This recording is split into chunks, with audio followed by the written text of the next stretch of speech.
Dobrý deň, chcel by som vás privítať pri ďalšom videu, kde sme si pre vás pripravili novinku Primalex Extra Matte.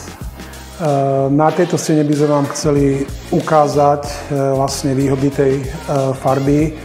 Keď sa pozriete, tak máme tu dosť denného svetla a to denné svetlo nám vlastne robí tie odlesky.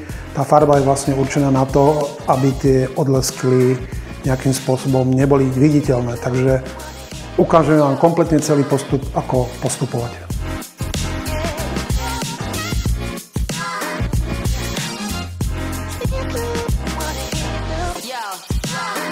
Ako prvú vec sme si teda pozakrývali podlahu, v našom prípade radiátor, a rozrobíme penetráciu, najlepšie univerzálnu od Primalexu, a stenu napenetrujeme.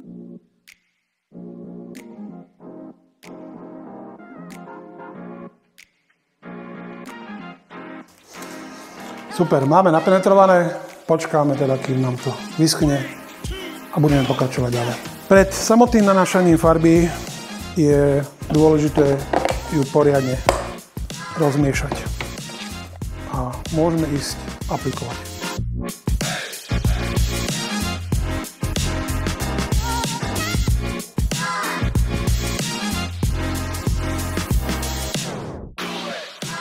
Krásno, hotovo. Ideme nanášať druhú vrstvu. Najprv si všetko spravíme so štecom, následne s valčekom.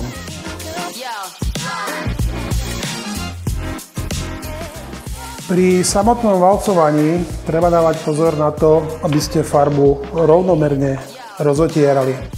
Ja sa sami rozlúčim, ja pôjdem dokončiť túto ďalšiu stenu. Teším sa na ďalšie stretnutie s vami.